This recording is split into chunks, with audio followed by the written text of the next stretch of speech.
Diamonds Are Forever. Chapter 1. The Beginning of the Pipeline. The large bush stood in the moonlight at the meeting place of 3 African countries. The man from the diamond mines had waited under the bush for nearly 2 hours. Suddenly, he heard the noise of a helicopter. He looked up and saw it coming towards him from the east. He waited. When the helicopter was just above the ground, an arm came out. A torch switched on and off, ..dash, the Morse code for the letter A. The diamond smuggler flashed back B and C, and the helicopter came down safely.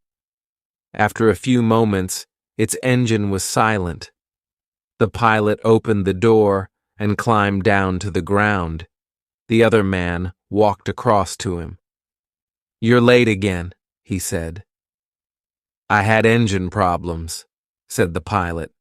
"Well, if you got it, let's have it."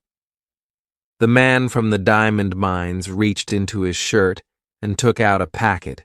He gave it to the pilot. The pilot dropped the packet into the pocket of his shirt. "Things are getting difficult at the mines," said the diamond smuggler. "A man has come from London. His name's Silito. The Diamond Corporation has sent him. Some of my men are afraid. One day one of them is going to talk." "Do you want me to tell this to ABC?" asked the pilot. "Yes," said the other man. "They must know about Silito. Our mines are losing more than £2 million a year because of smuggling.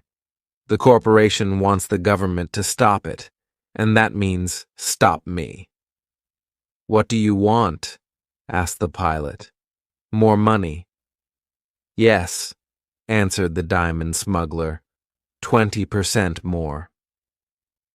"I'll pass the message on to Dakar," said the pilot.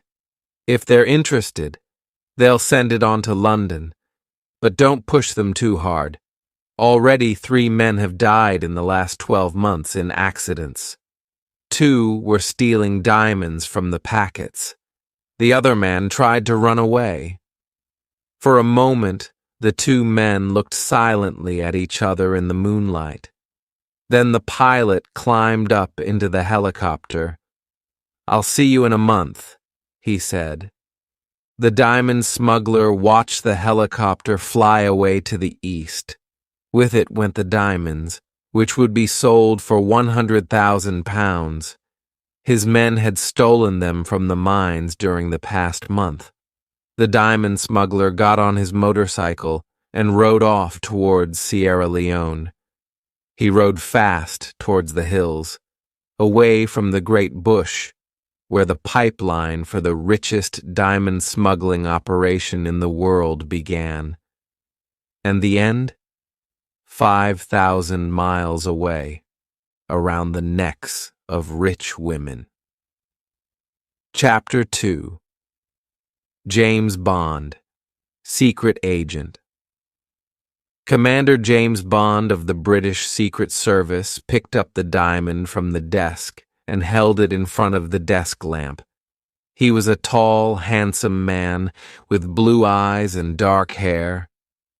He wore an expensive dark blue suit and a white shirt. Bond looked carefully at the diamond. It was a carat, and its many colors shone brightly in the light. "It's beautiful," Bond said.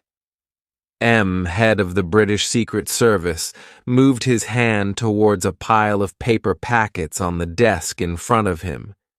He opened a packet and pushed it across to Bond.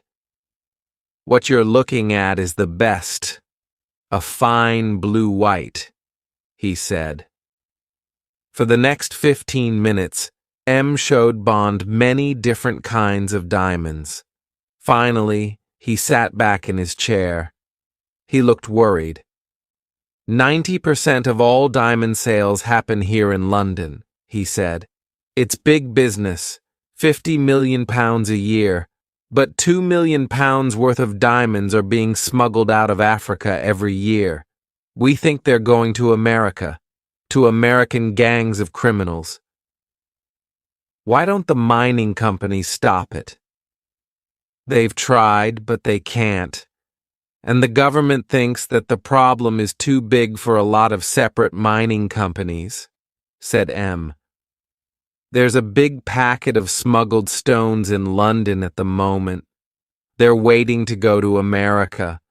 Special Branch know the name of the carrier who's going to take them there. They also know who's going to be watching him. Why don't Special Branch or MIS stop them? Asked Bond. Because that won't stop the smuggling, replied M. The carriers never talk. And they probably know nothing important. They get the diamonds from a man here, then hand them to another man when they get to the other side. We need to follow the pipeline to America and see where it goes over there. And the FBI won't be much help to us. It's a very small part of their fight with the big gangs. Have you heard of the House of Diamonds? Yes, said Bond. The big American jewelers. They're on West 46th Street in New York and the Rue de Rivoli in Paris. They've got a small place in London, too, said M, in Hatton Garden. They were once very big buyers at the monthly sales of the Diamond Corporation. Now they're buying less and less. But they're selling more and more. So where are they getting their diamonds? Their main man in London is Rufus B. Saye. What do we know about him? Asked Bond. Not much, said M. He has lunch every day at the American Club in Piccadilly, doesn't drink or smoke, lives at the Savoy Hotel.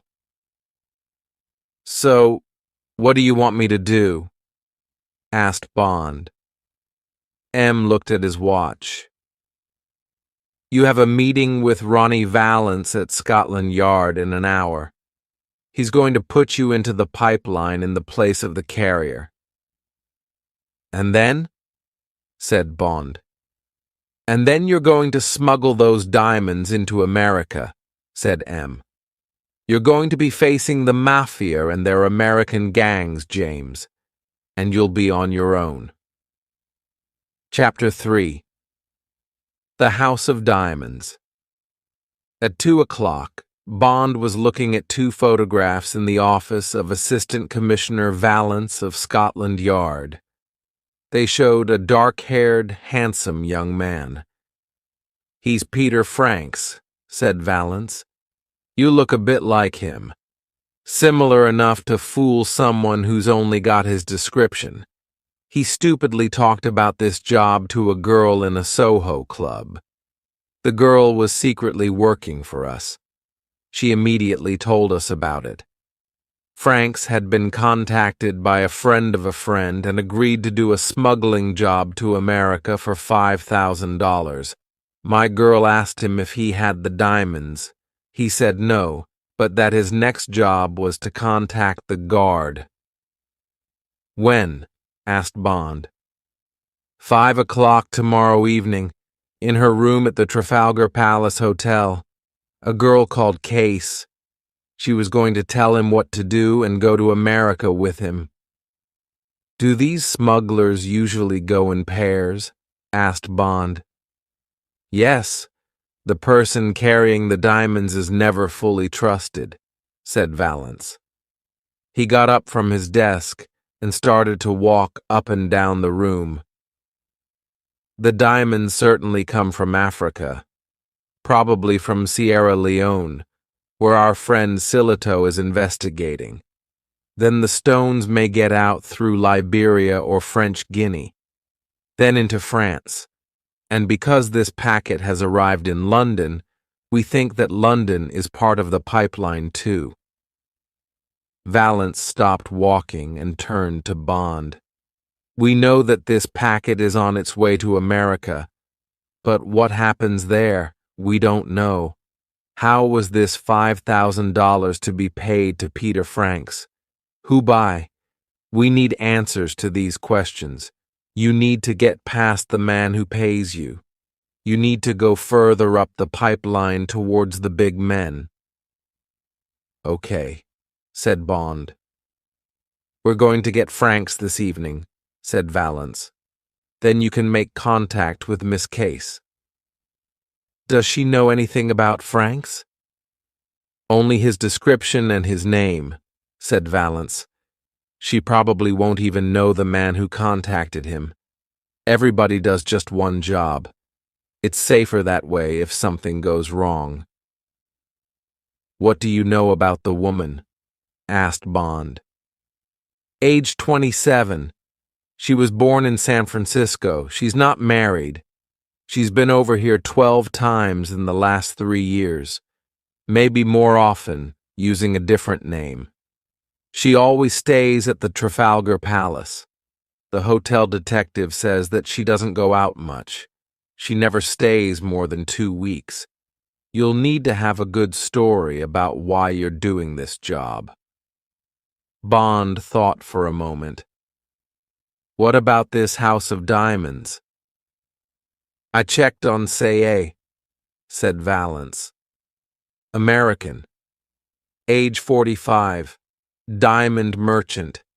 He goes to Paris a lot. Once a month for the last 3 years. He's probably got a girl there. Go and have a look at the place and at him. He picked up one of the phones on his desk. Send up Danckwerts, he said into it. And Lobinière. Then get me the House of Diamonds on the telephone. Valance walked across to the window and looked out. After a moment, there was a knock at the door. A small man came in. He had a pale face and he was wearing glasses. Good afternoon, Sergeant, said Valance. This is Commander Bond of the Ministry of Defense. I want you to take him to the House of Diamonds in Hatton Garden. He'll be Sergeant James. You'll see Mr. Say, the top man there. You'll say that you think the diamonds from that Ascot robbery are on their way to Argentina through America. You'll ask Say if he's heard anything about them from his New York office. Any questions? No, sir, said Sergeant Danckwerts. A moment later, another man came into the room. He was carrying a small case. Good afternoon, Sergeant Lobinière, said Valance. Come and look at my friend. The sergeant stood close to Bond and looked very carefully at his face for a minute. Who is he going to be, sir? He asked Valance. Sergeant James, one of Sergeant Danckwerts' men. Only for 3 hours. All right? Lobinière took Bond to a chair by the window and opened his case. For the next 10 minutes, he worked on Bond's face and hair. Bond listened to Valance speak to the House of Diamonds on the telephone. 2 of my men will be calling at 3:30 p.m., Valance was saying. They'll need no more than 10 minutes of Mr. Say's time. Yes, thank you. Goodbye. Lobinière held up a pocket mirror in front of Bond. Bond looked into it, and he saw someone who certainly didn't look like James Bond. The waiting room at the House of Diamonds was quiet, except for the sound of a wall clock. There was a thick red carpet on the floor. In the center was a round table and 6 armchairs. Bond guessed that they had cost at least £1,000. Bond and Sergeant Danckwerts sat in armchairs and waited silently. Danckwerts was reading a copy of the Diamond News. Suddenly, the door opened, and a big dark man stepped in and looked quickly at each of them. My name is Say, he said in a cold voice. What do you want? Danckwerts walked round Say and closed the door behind him. I'm Sergeant Danckwerts of the Special Branch of Scotland Yard, he said calmly. This is Sergeant James. We're looking for information on the theft of some diamonds. You may be able to help us. While Dankwarts told his story, Bond looked carefully at Mr. Say. He was a large man with a square face and short black hair. His lips were a thin, straight line. He wore a black suit, white shirt, and a thin black tie. Bond decided that Say was a hard, cold-hearted man. And these are the stones we're interested in. Dankwarts was finishing his story. Have any of them come through your company here or in New York? No, they haven't, said Say. He turned and opened the door behind him. Now, good afternoon, gentlemen. And he walked out of the room. Some minutes later, Dankwarts was driving towards Bond's flat near the King's Road. Did you get what you wanted, sir? He asked Bond. I'm not sure exactly what I wanted, said Bond. But I was glad to have a look at Rufus B. Say. He doesn't look like a diamond merchant. He's not a diamond merchant, sir, said Dankwarts, smiling. I read out a list of missing stones. I mentioned a yellow Premier and 2 Cape Unions. Yes? There are no diamonds with those names, and Say didn't know that. Chapter 4. Tiffany Case. Bond knocked on the door of room 350 of the Trafalgar Palace Hotel. Come in, said a woman's voice. He walked into the small living room and shut the door behind him. Lock it, said the voice. It came from the bedroom. Bond locked the door and walked across to the middle of the room, past the bedroom door. Sit down, said the voice. Bond smiled and sat in an armchair next to a desk. He could just see her through the open door. She was getting dressed. After a few minutes, Tiffany Case came out of the bedroom. She was very beautiful, with blonde hair and blue eyes. She was dressed in a black suit and a green shirt. She wore an expensive gold watch on her arm and a large diamond ring on the 3rd finger of her right hand. So you're Peter Franks? She said. I'm Tiffany Case. Why did you decide to do this job? They told me that you were a burglar. I am, said Bond. Something went wrong on a job. There was an argument and a person died. And now you want to leave the country, she said. That's right. And I need the money. Where are you going to carry the stones? She asked. Do you have any ideas? I thought perhaps the handles of a suitcase would be a good place, said Bond. Yes? No, because the customs men think the same thing, she said. Do you play golf? After a few minutes, Tiffany Case came out of the bedroom. She was very beautiful, with blonde hair and blue eyes. Yes, said Bond. Which golf balls do you use? She took a piece of paper and a pen from the desk. They're called Dunlop 65s, said Bond. Okay, have you got a passport? She asked. I have, said Bond, but it uses my real name, James Bond. She looked at him for a moment, then said, It's not important. Now listen, you're going over to America to see a man called Michael Tree. His friends call him Shady Tree. Now this is your story.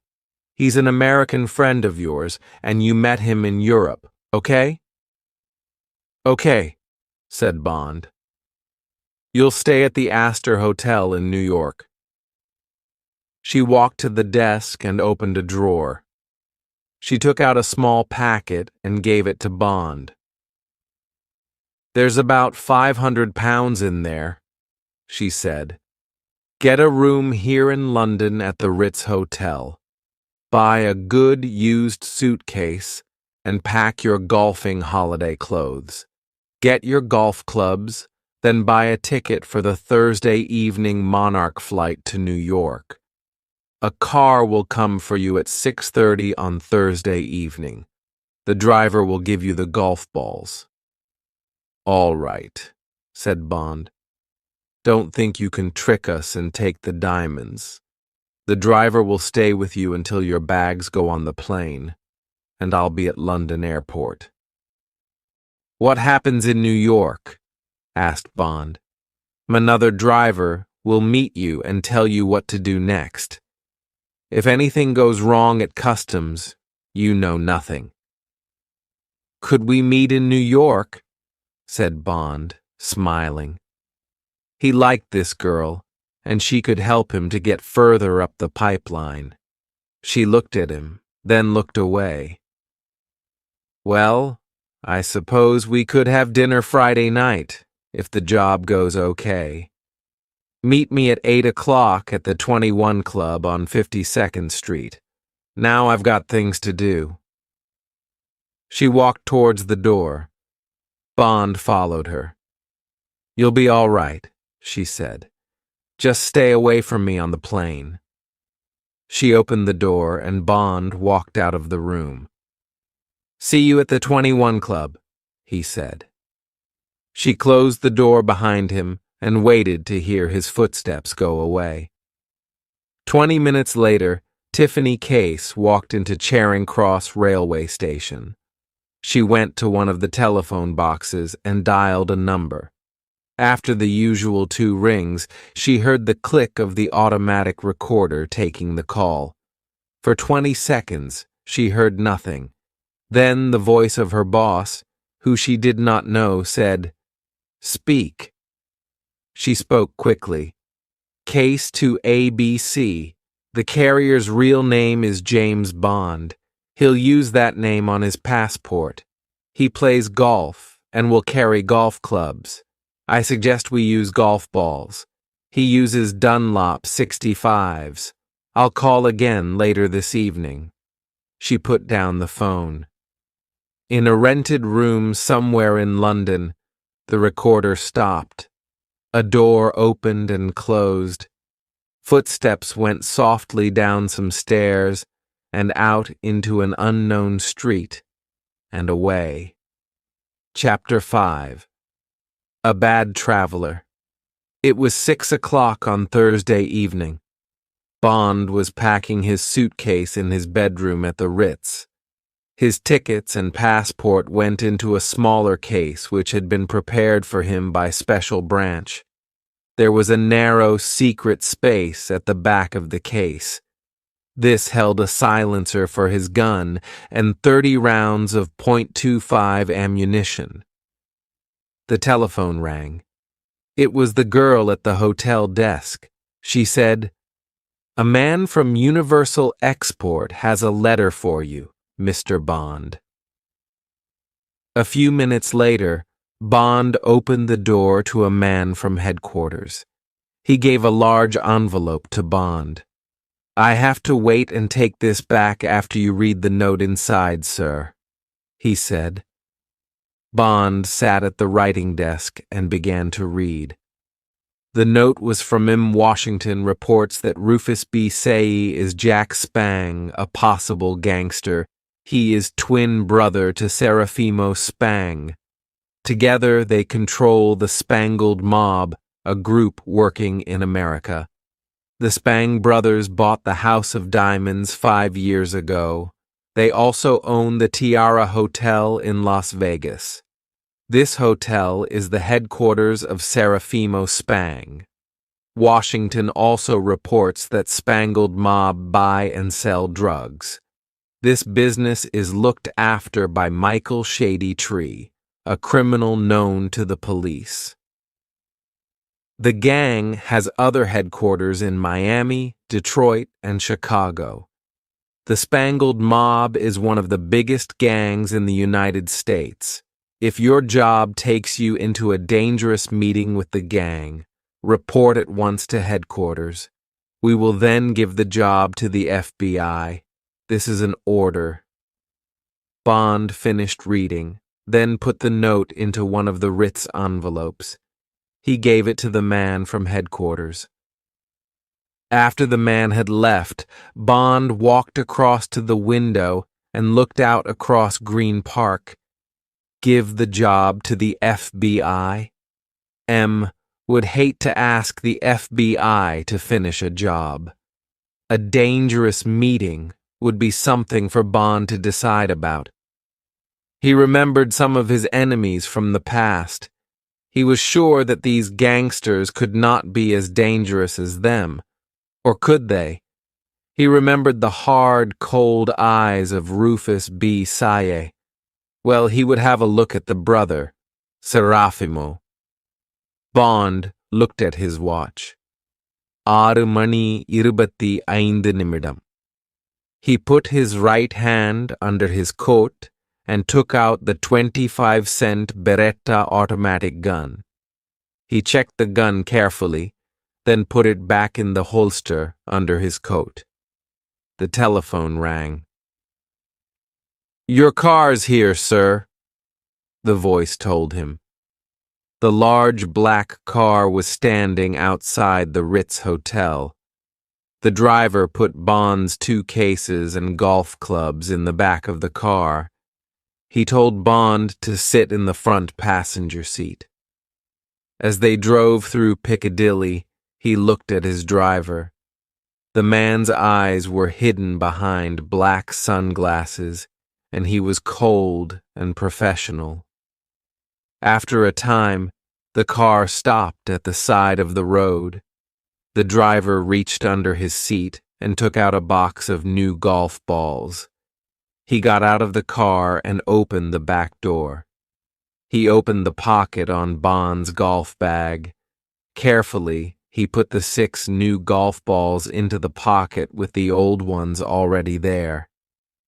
Then he climbed back into the front seat, and they drove on. At London Airport, Bond's bags went through customs without problems. Tiffany Case came into the departure lounge a few minutes after Bond. There were about 40 other passengers, but there was nobody that Bond recognized except Tiffany Case. He looked round. Were 2 of the passengers watching him?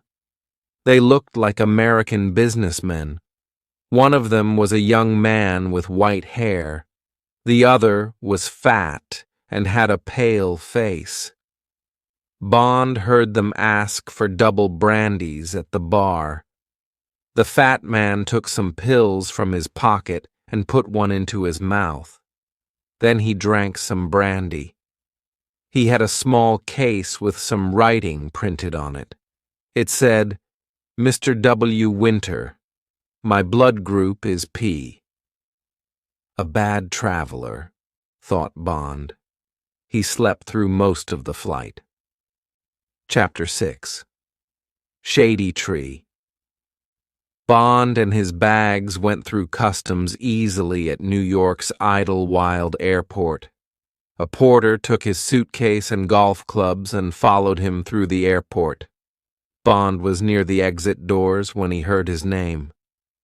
"Mr. Bond, I have a car for you." Bond turned to see a tall man with a narrow face and mean-looking eyes. They walked outside into the hot, early morning sun. Bond saw something square in the man's trouser pocket. It was about the size and shape of a small gun. The car was a black Oldsmobile sedan. Bond climbed into the front seat. He did not wait to be told where to sit. The porter put his suitcase and golf bag in the back.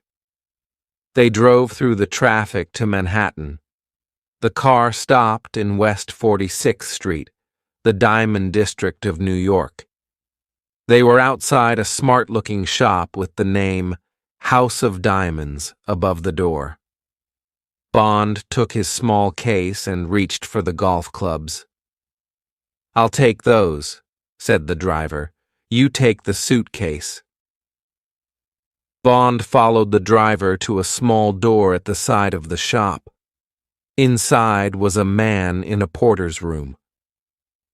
"Can we leave the bags with you?" the driver asked him. "Sure," said the man. "They'll be okay here." The driver waited for Bond to get into the lift. The driver carried the golf bag over his shoulder, and they went up to the 4th floor in silence. The driver knocked on a door opposite the lift and opened it. Bond followed him inside. A man with bright red hair and a big, moon-shaped face was sitting at a desk. He stood up as they came in. He was a hunchback. He walked slowly round Bond, then stood in front of him and looked up into his face. Bond looked calmly back at the hunchback, seeing the big ears, the half-open mouth, and the short, strong arms. The hunchback's voice was sharp and high. "London tells me that you have killed a man, Mr. Bond. I believe them. Would you like to do more work for us?" "Perhaps," answered Bond. "How much do you pay?" The hunchback laughed, then turned to the driver. "Rocky, get those balls out of the bag and cut them open." He quickly shook his arm, and a knife appeared from the arm of his coat and dropped into his hand. "A throwing knife," thought Bond. "And he's fast." The hunchback sat down behind his desk again. Rocky took the knife and put the 6 new golf balls on the desk. He cut one of them open and put it on the desk. The hunchback took out 3 uncut diamonds. The driver went on with his work until Bond had counted 18 stones on the desk. If the stones were good quality, they could be sold for about £100,000 after cutting. "Okay, Rocky," said the hunchback. "Take the golf clubs and this man's bags to the Astor Hotel. He's staying there. Send them up to his room." After the driver had left, Bond sat in a chair opposite the hunchback. He lit a cigarette. "Now, if you are happy, I'd like my $5,000, Bond said. The hunchback slowly moved the diamonds in front of him into a circle. He looked up at Bond. "You will be paid," he said, "and you may get more than $5,000, but you'll get the money yourself because it's safer. It is very dangerous for a man to suddenly have a lot of money. He talks about it and spends it without being careful. Then the police catch him and ask him where it all came from. He hasn't got an answer, right?"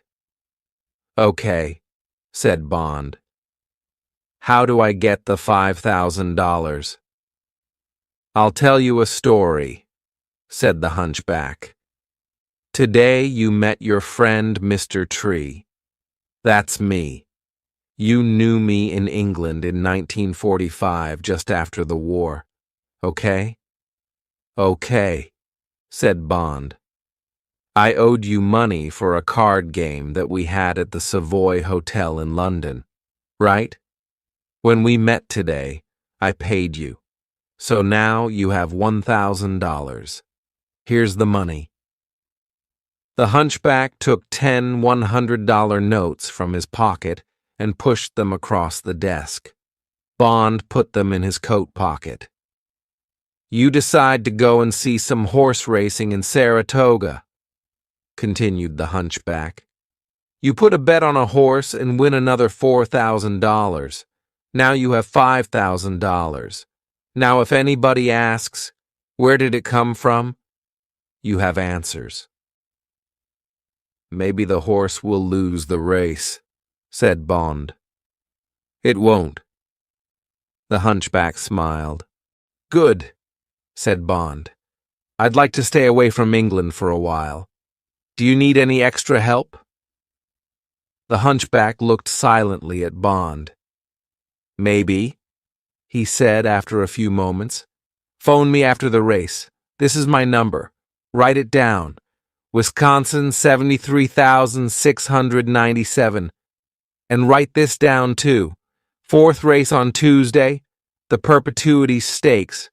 Put your bet on Shy Smile to win. He's a big horse with a white face and white feet. Chapter 7.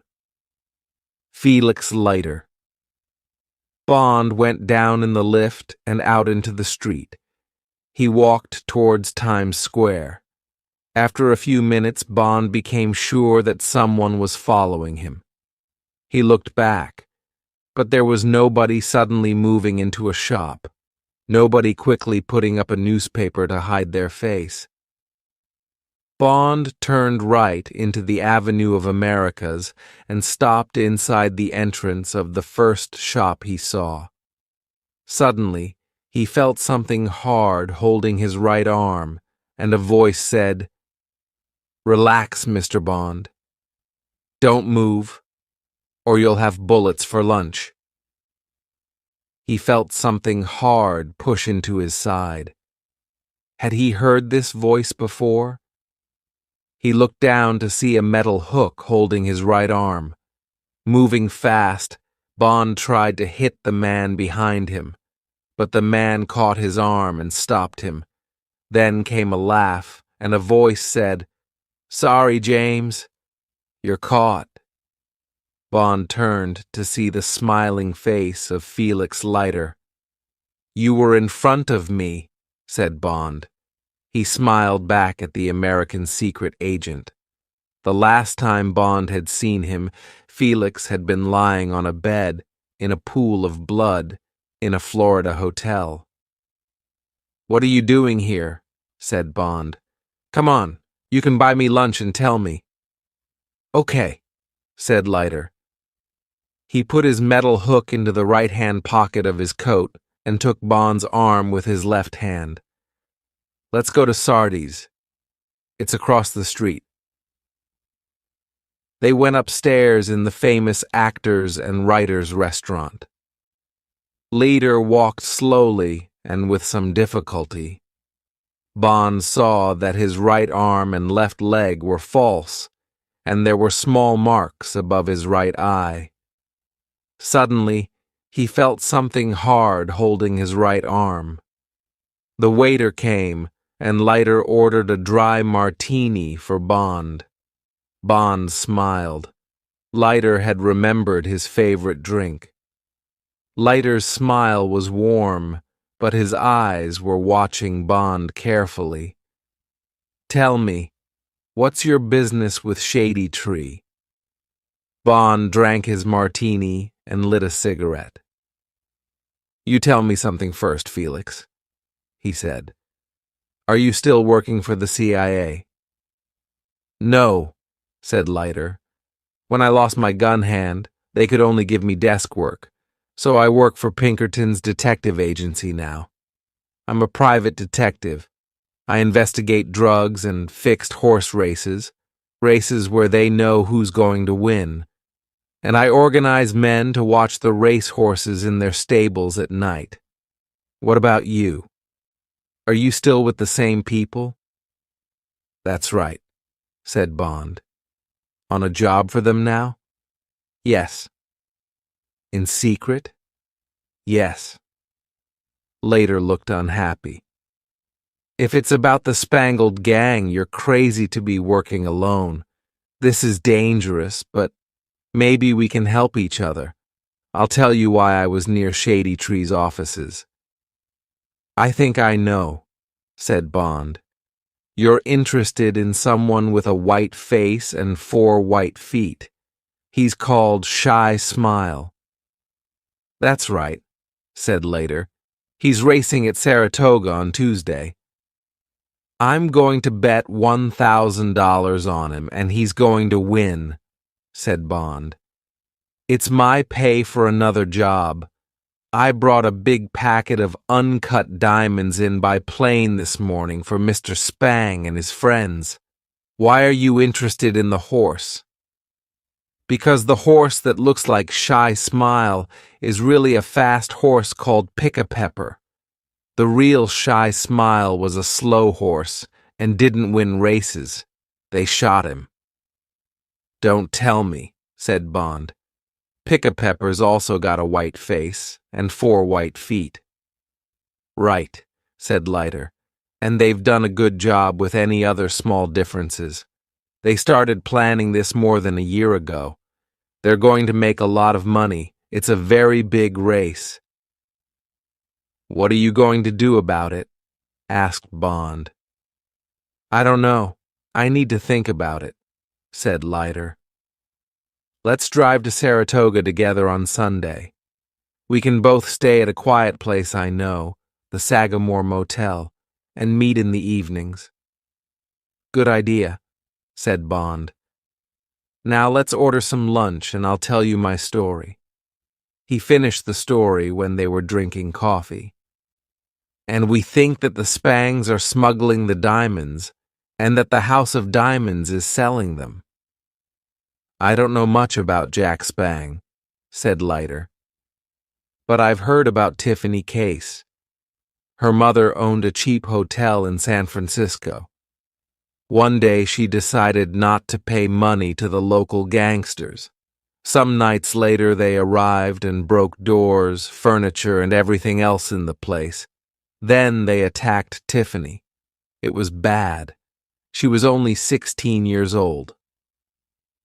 That's terrible, said Bond angrily. Next day she ran away. She had several jobs, dancer, waitress, until she was about 20. Then she moved to Florida and started drinking too much alcohol. One day a boy fell into the sea and Tiffany jumped in and saved him. Her name was in the newspapers. Some rich woman gave her somewhere to live and helped her to stop drinking. She took Tiffany around the world, but Tiffany left her when they got to San Francisco. She went to live with her mother for a short time, then moved down to Reno.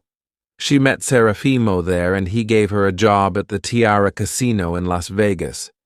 She's been there for the last year or 2. She goes to Europe in between, I suppose. I like her, said Bond. He looked at his watch. I need some sleep. I'm staying at the Astor Hotel. Where shall we meet on Sunday morning? Outside the Plaza Hotel at 9 o'clock, said Leiter. You've got a dangerous job, James. Be careful. All American gangsters are bad, but these Spangled boys are some of the worst.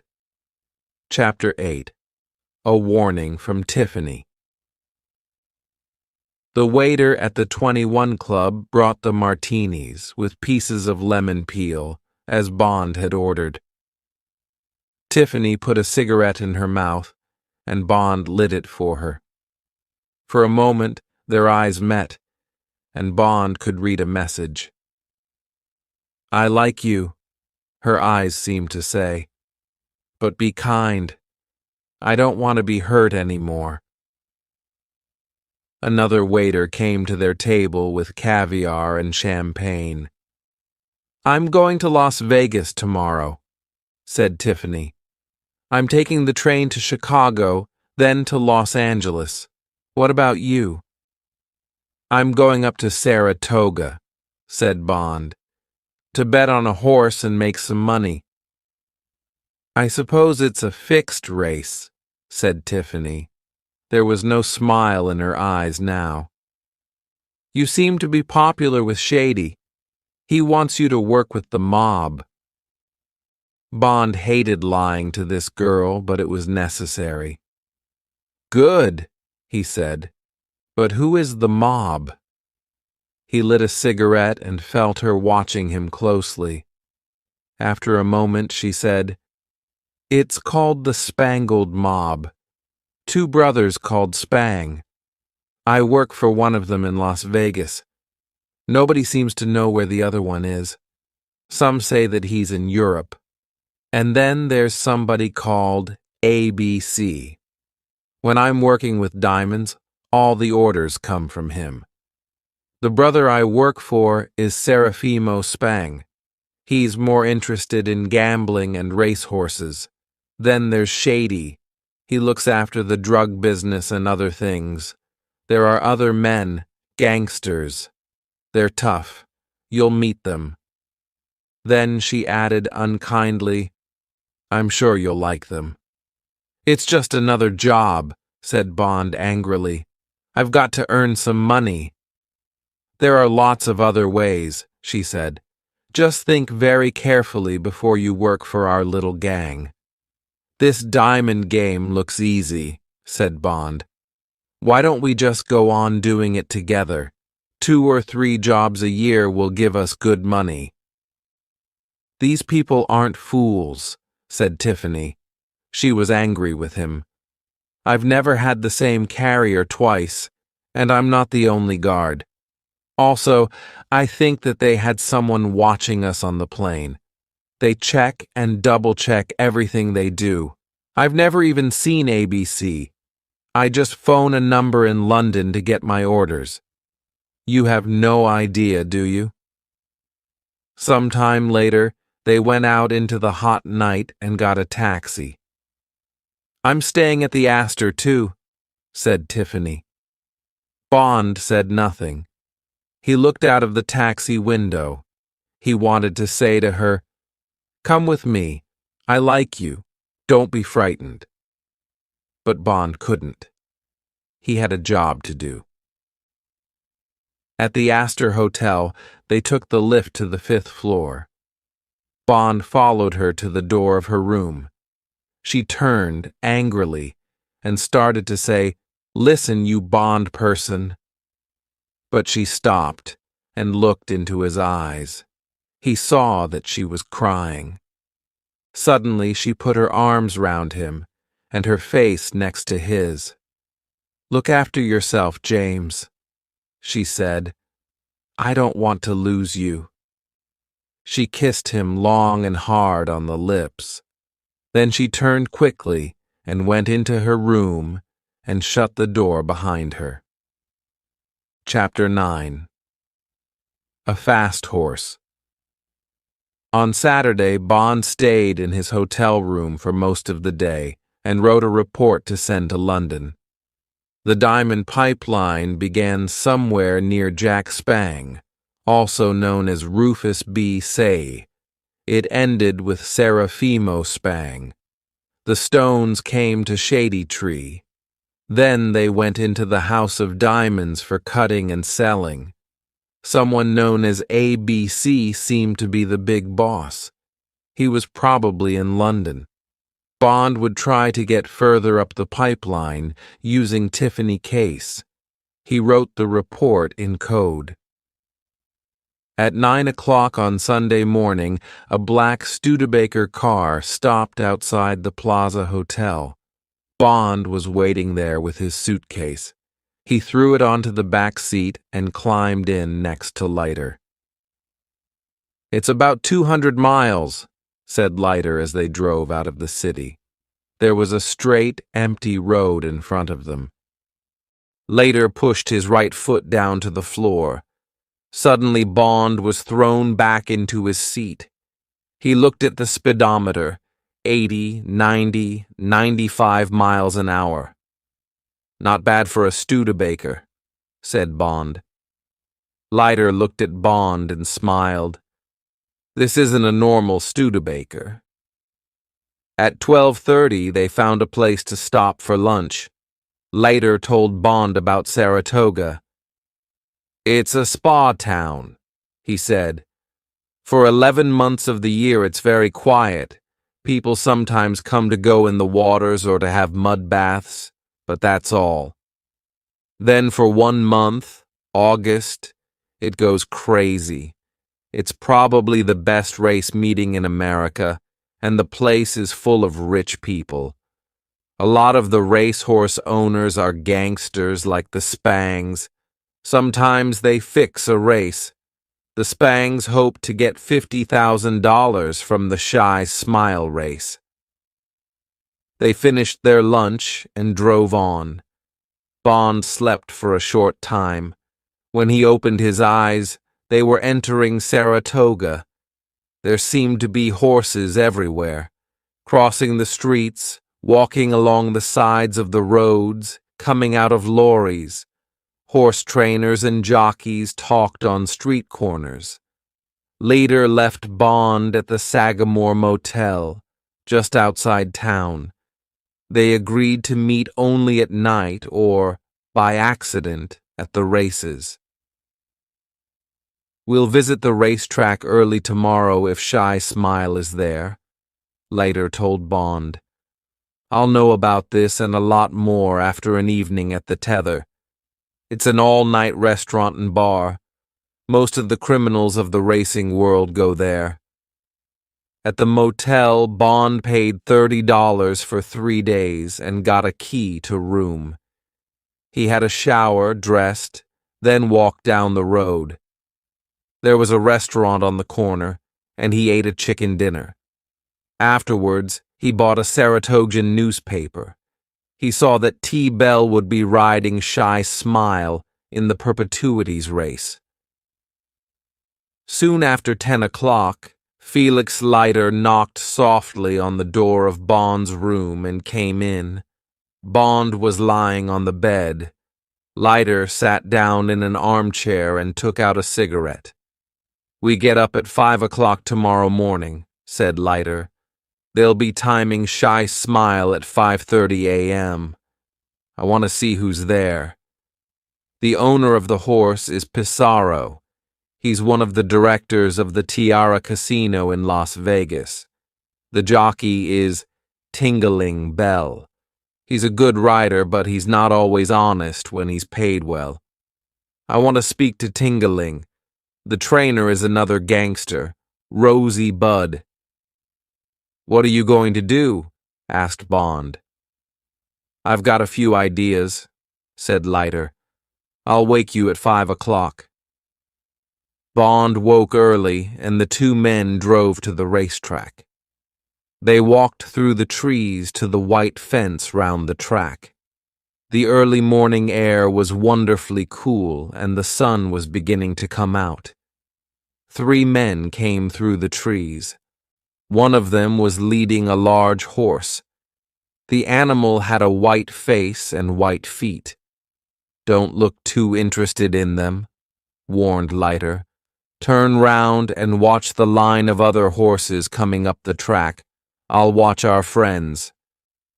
Bond turned and looked away. "A man is leading out Shy Smile," said Leiter. "And there's Bud and Pissarro. It's a nice-looking horse. The man is getting on him now. The gangsters have got their watches out. They've seen us, but don't worry. When the horse starts moving, they won't be interested in us. Okay, you can turn round now, James. Shy Smile is on the other side of the track. They're watching him through their binoculars." Bond saw the 2 men with binoculars. They had watches in their hands. "He started," Leiter said. Far away, Bond could see a brown horse moving fast round the top of the track. They watched him turn and come towards them. Horse and rider came quickly round the corner in front of Bond and Leiter and on towards the watching men. Then the horse was past them, and Bond's eyes moved to the 2 men. He saw them look at their watches to check the time that the horse had taken. Leiter touched Bond on the arm, and they walked back to their car. "He ran well," said Leiter. "Faster than the real Shy Smile could run. If he moves like that, he'll win. Let's get some breakfast, James. Then I'm going to see Tingling Bell." After breakfast, Bond spent some time at the racetrack. Later he had lunch. Then he watched and put bets on the afternoon races. It was a beautiful day, and by the end of the afternoon he had won $15. He walked back to the motel and had a shower. Then he found a restaurant and had dinner. Afterwards he walked over to the sales ring and watched racehorses bought and sold. After a time, Bond heard a small noise from the seat behind him. It was lighter. He sat forward and spoke quietly in Bond's ear. "It's done," he said. "It's cost $3,000, but tingling will do it. See you in the morning, James." Bond didn't look round, but went on watching the sails. After a while, he walked slowly back to the motel. He thought about Shy Smile, who wasn't the real Shy Smile, and about Tingling Bell, who was being paid to lose the race. "He's playing a very dangerous game," thought Bond. Chapter 10. The race. Bond sat high up in the grandstand and watched Shy Smile's owner through binoculars. Pissarro was at a table in the grandstand restaurant, not far below Bond. Rosie Budd sat opposite him. There was half an hour to wait before the Perpetuities race started. Shy Smile was horse number 10. He was the bottom horse in the betting. The two favorites to win were Come Again and Pray Action. Bond put down his binoculars and remembered what Later had told him earlier that day. Later had gone to see Bell and had told him that he was a private detective. "I know about Shy Smile, who is really Pick-a-Pepper," Later had said to Bell. "If you win, I'll tell everyone what really happened. You'll never ride a racehorse again, Tingling. Or, you can win the race, but be disqualified. Knock into the horse nearest to you and stop him winning. Do that, and I'll give you $1,000 now and another $2,000 after the race." A frightened Bell had agreed, but he wanted the $2,000 to be given to him at the Acme Mud and Sulphur Baths. He went there every evening after the races at 6 o'clock. Bond had the $2,000 in his pocket. If Shy Smile got disqualified and lost the race, he would go to the Acme Baths at 6 o'clock and meet Bell. When it was time, the Fiorces came down to the starting place. First came number 1, Come Again, a big black horse. Then came Pray Action, a fast-looking gray horse. The big brown horse with a white face and white feet was behind all the other horses. A nervous-looking Tingling Bell sat on his back. The horses came to the starting gate, and Bond watched the race through binoculars. A bell sounded and they moved quickly away. Shy Smile number 10 was close to the fence. Horse number 5 was just in front. Come Again and Pray. Action came along next to him. Shy Smile was behind them. Round the corner, and now Come Again was at the front, and Shy Smile was fourth. Down the long straight part of the race course, and Shy Smile and Pray Action rushed past number 5. Shy Smile was almost next to the front horse. Now Pray Action and Shy Smile were side by side, together, moving quickly away from the others. Coming to the last corner, racing towards the finish, there was a camera filming the race. Bond stopped breathing.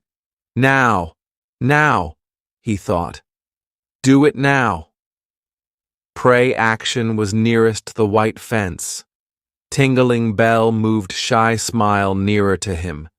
Tingling looked away so that he could not see the gray horse next to him. Suddenly, Shy Smile's head hit Pray Action's head. He pushed Pray Action towards the fence. Pray Action's jockey stood up and had to slow his horse down. Angry shouts came from the crowd. Now Shy Smile was in front, going faster, faster. Moments later, Tingling Bell took him past the finishing post. He had won, Or had he? Very clever riding, Tingeling, thought Bond. Some minutes after the end of the race, a voice came over the loudspeaker. Attention, please. Number 10, Shy Smile, has been disqualified. Number 3, Pray Action, is the winner. Bond smiled and walked towards the bar. Chapter 11, Mud Baths. The small red bus had the words Acme Mud and Sulphur Baths on its side. It went down a short hill towards a group of dirty gray buildings. A tall, yellow chimney stood up from the center. Black smoke came from the chimney. The bus stopped by the baths. There was a seat near the entrance, under some dead-looking trees. Bond sat there for a few minutes, trying to prepare himself. He was not happy. He did not like the look of the place, and he did not like what was going to happen to him inside. But after a few more moments, he went inside. The bad smell of sulfur was strong. A woman sat behind a desk, reading a paperback book. She looked up. Yes? I'd like a bath, said Bond. Mud or sulfur? Asked the woman. Mud, said Bond. He paid for a ticket. At the back of the room were 2 doors. One said mud, the other sulfur. Bond went through the mud door. He found himself in a long room with a window in the roof and changing rooms along the walls. It was hot and steamy in the room. 2 men sat at a table playing cards. They were naked, except for towels around their waists. They looked up at Bond. Ticket? One of the men asked. Bond gave him his ticket, and the man gave him a key for one of the changing rooms. He pointed at the door at the end of the room. The baths are through there, the man said. There was nothing in the changing room except a thin towel. Bond took off his clothes and put the towel round his waist. He pushed the money into his coat pocket. Then he walked out and locked the changing room door behind him. He went through the door at the end of the room. A large black man with no hair met him on the other side. Follow me, said the black man. The room was square and gray, and there were long tables against the walls. On each table was a heavy wooden box like a coffin. It had a wooden top that covered most of the box. Men's hot, wet faces showed above the sides of most coffins. Bond followed the black man to a wooden seat next to 2 shower rooms. Bond sat on the seat, and the man went across to an empty coffin. He put a sheet into it. Next, he went to the middle of the room and got 2 buckets. They were filled with hot brown mud. He poured mud into the empty coffin until the bottom was full. He left it to cool and went to a bath full of ice. From this he took several wet towels, then walked round the room.